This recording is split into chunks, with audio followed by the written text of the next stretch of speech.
Good morning class. Open your science book. Lesson number 14, our environment and caring for our environment. So as we have completed this lesson in previous video classes, now we will do the back exercise of this lesson. But before starting the back exercise, let's quickly revise this lesson with revision points. First point is our surroundings are our enवायरमेंट.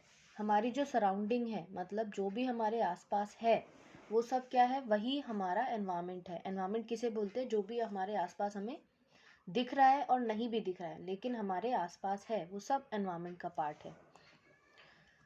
उसमें आपके living things, non living things सब आ गए. Pollution is the contamination of the environment caused by human activities. Pollution क्या है? Environment का contamination है जो किसकी वजह से होता है? ह्यूमन एक्टिविटीज़ की वजह से. मतलब जो हम ह्यूमन बीइंग्स हैं, हमारी कुछ ऐसी एक्टिविटीज़ होती हैं जिसकी वजह से जो हमारा एनवायरनमेंट है वो ख़राब हो जाता है, ठीक है, या पॉल्यूट हो जाता है.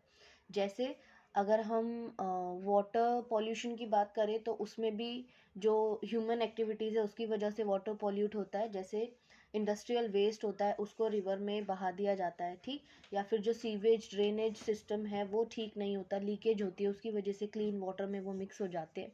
जो डस्ट डर्ट है या जो सॉल्यूबल इम्प्योरिटीज़ या सॉल्यूबल जो डर्ट है या इनसॉल्यूबल जो डर्ट है, वो सब क्लीन वाटर में मिक्स हो जाती है और उसको भी डर्टी बना देती है, ठीक. ऐसे ही जैसे आपकी जहाँ ये दिल्ली में यमुना रिवर है, इसमें भी आपने देखा होगा बहुत सारे लोग कचरा फेंक देते हैं, ठीक. तो ये सब क्या, ये कुछ ऐसी ह्यूमन एक्टिविटीज़ है जिसकी वजह से हम वाटर को पॉल्यूट कर रहे हैं. ऐसे ही एयर पॉल्यूशन, जो फैक्ट्रीज़ की चिमनीज़ हैं उससे जो आपका पॉइजनस स्मोक निकलती है, या फिर व्हीकल्स जो हम ह्यूमन बींग्स यूज़ करते हैं, गाड़ियाँ जो यूज़ करते हैं, उसमें से जो स्मोक निकलती है, ये सब से हम एयर को पॉल्यूट कर रहे होते हैं, ठीक. ऐसे ही नॉइज़ पॉल्यूशन, जो लाउड स्पीकर्स यूज़ करते हैं. और सॉइल पॉल्यूशन, जब हम ट्रीज़ को अपने सेल्फिश रीजंस के लिए ट्रीज़ को कट कर देते हैं इंडस्ट्रीज़ एस्टेब्लिश करने के लिए, या फिर वहाँ पर लोगों के हाउस बिल्ड करने के लिए, तो उससे क्या होता है, जो सॉइल होती है, फर्टाइल सॉइल की लेयर, वो क्योंकि ट्रीज़ उनको होल्ड करके रखती है, जब ट्रीज़ ही नहीं होती तो फिर एयर, मतलब विंड जो होती है, हवा जो होती है, उसकी वजह से, या फिर जो रनिंग वाटर होता है उसकी वजह से वो लेयर इजीली वहाँ से हट जाती है, फर्टाइल लेयर. तो इस तरह से सॉइल इरोजन होता है. इसके अलावा सॉइल पॉल्यूट, जो biodegradable and non biodegradable waste होता है उसकी वजह से होता है, और ये दोनों ही तरह के जो वेस्ट है ये भी हम ही करते हैं. सो ह्यूमन एक्टिविटीज़ मैंने आपको बताई, और इस वजह से किस किस तरीके का पॉल्यूशन होता है. तो मेनली जो हमारा एनवायरनमेंट है उसको हम ख़राब कर रहे हैं ह्यूमन एक्टिविटीज़ की वजह से, ठीक. तो ये जो कंटेमिनेशन है एनवायरनमेंट का, ये जो ख़राब होना है एनवायरनमेंट का, यही क्या है? Pollution. The major types of pollution are air pollution, water pollution, soil pollution and noise pollution. Pollution तो और भी टाइप्स के हैं, लेकिन अगर मेजर टाइप्स देखें हम, तो वो है आपका एयर पॉल्यूशन, मैं आपको एक्सप्लेन कर चुकी हूँ अभी. Water pollution, soil and noise pollution. We should take care of our environment and try to keep it clean. हमें हमारे एनवायरनमेंट की देखभाल करने की ज़रूरत है और उसको क्लीन रखने की ज़रूरत है. तभी हम अपने एनवायरनमेंट में जो पॉल्यूशन का लेवल है उसको कम कर सकते हैं, और जो हमारा एनवायरनमेंट है उसको ठीक रख सकते हैं. एनवायरनमेंट हेल्दी होगा तो हम हेल्दी होंगे, क्योंकि एनवायरनमेंट में जब पॉल्यूशन होता है तो उससे डिज़ीज़, अलग अलग तरह की डिज़ीज़ स्प्रेड होती है, फिर वो डिज़ीज़ हमारे लिए हार्मफुल होती है, हमारे लिए डेंजरस होती है. सो अगर हमारा एनवायरनमेंट हेल्दी है तो हम हेल्दी है, तो ये हमारी ड्यूटी बनती है कि हम अपने एनवायरनमेंट को क्लीन रखें, उसकी केयर करें. Now exercise. Answer the following questions. First question is how can we control soil pollution?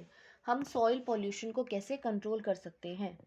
Answer is we can control soil pollution by separating waste. हम waste जो होता है उसको separate करके soil pollute होने से बचा सकते हैं, जैसे biodegradable waste and non biodegradable waste. इन दोनों waste को हम अलग अलग separate कर सकते हैं ताकि उनको अलग अलग तरह से यूज़ किया जा सके या रीयूज़ किया जा सके, ठीक है, रिसाइकल किया जा सके. By making compost from biodegradable waste, जो हम बायोडिग्रेडेबल वेस्ट सेपरेट करते हैं उससे हम कंपोस्ट बना सकते हैं, ठीक, ह्यूमस बना सकते हैं, ठीक, बायोगैस बन सकता है, right. Avoiding excess use of pesticides and fertilisers, इसके अलावा हम जो farmers pesticides, harmful pesticides and fertilisers use करते हैं, केमिकल फर्टिलाइजर्स, उसके जो एक्सेस यूज़ है, एक्सेस यूज़ मतलब ज़्यादा यूज़ करना, उसको कंट्रोल करके सॉइल को पॉल्यूट होने से बचा सकते हैं। जो फर्टिलाइजर्स हैं वहाँ हम केमिकल फर्टिलाइजर्स की जगह ऑर्गेनिक फर्टिलाइजर्स का यूज़ कर सकते हैं, जिससे सॉइल पॉल्यूट होने से बच सकती है। Reusing and recycling non biodegradable waste, जैसे बायोडिग्रेडेबल वेस्ट से हम कंपोस्ट या ह्यूमस बना सकते हैं, वैसे ही नॉन बायोडिग्रेडेबल वेस्ट को हम रिसाइकल और रीयूज कर सकते हैं, क्योंकि ये क्या नहीं होता, क्योंकि ये अपने आप डिकम्पोज नहीं होता, ठीक है। जो बायोडिग्रेडेबल वेस्ट है वो तो डिकम्पोज हो जाता है एक टाइम के बाद, लेकिन ये वाले नहीं होते, तो इनको हम रिसाइकल ही कर सकते हैं और फिर रीयूज कर सकते हैं। Now second question is give reasons for water pollution. Water pollution के क्या रीजन हो सकते हैं, किन की वजह से वाटर पॉल्यूट होता है? Answer, sometimes clean water mixes with dirt, sewage and industrial waste. कभी कभी क्या होता है, जो साफ पानी होता है, क्लीन वाटर होता है, वो डर्ट से, सीवेज से या जो इंडस्ट्रियल वेस्ट होता है उससे मिक्स हो जाता है, उसके साथ मिल जाता है। जैसे जो सीवेज सिस्टम है, ड्रेनेज सिस्टम है, उसमें लीकेज की वजह से वो जो क्लीन वाटर है उसमें मिक्स हो जाता है। डर्ट लोग डायरेक्ट जो अपना कचरा है, घर का वेस्ट है, वो वाटर में फ्लो कर देते हैं, रिवर वाटर में।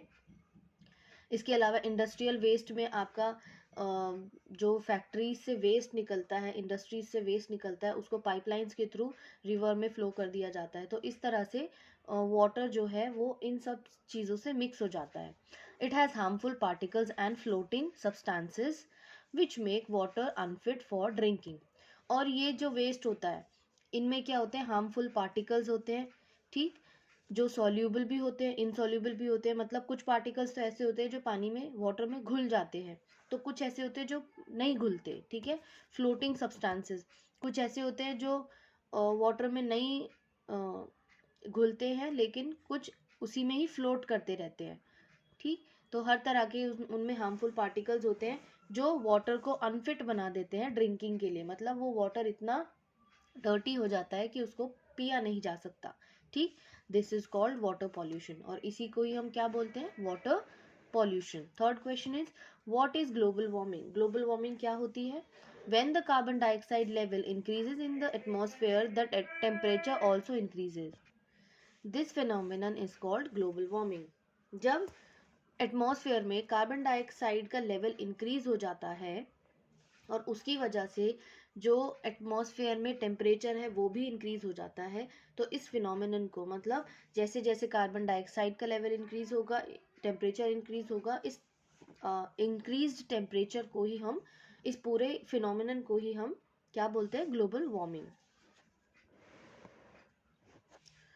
What are biodegradable and non-biodegradable wastes? So, first is biodegradable. क्या होता है? Waste which can be decomposed by bacteria are known as biodegradable waste.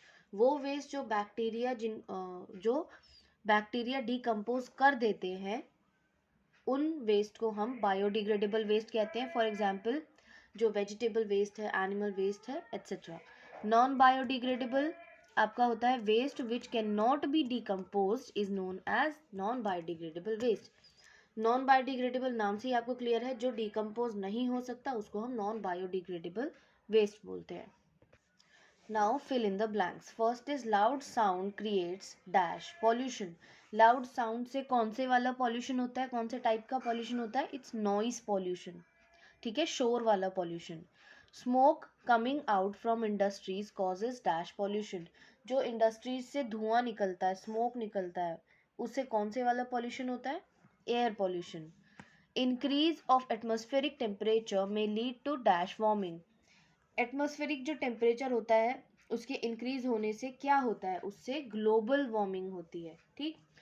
Dash means wearing away of the soil when man cuts trees that hold the dash in place. जब man जो trees है उनको cut करते हैं तो जो trees अपनी जगह पर किसको होल्ड रखती है, सॉइल को होल्ड रखती है। ठीक, ट्रीज के कट करने के बाद वो सॉइल अपनी जगह पर नहीं रह पाती है और वो वहां से हट जाती है, तो उसको हम बोलते हैं इरोजन, सॉइल का erosion. So erosion means wearing away of the soil when man cuts trees that hold the soil in place. Polluted water contains disease causing dash. Disease causing क्या होता है, डिजीज किससे होती है, जर्म्स से। सो जो polluted water होता है उसमें जर्म्स होते हैं जिनसे डिजीज स्प्रेड होती है। So fill germs in fifth blank. Now match the following. Air pollution is caused by sulphur dioxide या कार्बन डाइऑक्साइड। ठीक, एयर पॉल्यूशन इससे होता है। ठीक, वाटर पॉल्यूशन किसकी वजह से होता है, जो इंडस्ट्रियल वेस्ट होता है वो जब वाटर में बहा दिया जाता है तो उससे वाटर पॉल्यूट हो जाता है। So match second with first. Noise pollution is caused bye bursting of crackers. जब क्रैकर्स को यानी पटाखे जलाते हैं, पटाखे फोड़ते हैं तो उससे नॉइज पॉल्यूशन होता है। Okay, so match third with second. Land pollution, land pollution आपका जो सॉइल पॉल्यूशन है उसी को हम लैंड पॉल्यूशन भी कह सकते हैं, क्योंकि ज़मीन ही पॉल्यूट हो रही है। ठीक है, और ज़मीन पे ही, लैंड पर ही सॉइल होती है। सो ये किससे पॉल्यूट होता है, नॉन बायोडिग्रेडेबल वेस्ट से। ठीक है, क्योंकि वो डिकम्पोज नहीं होती।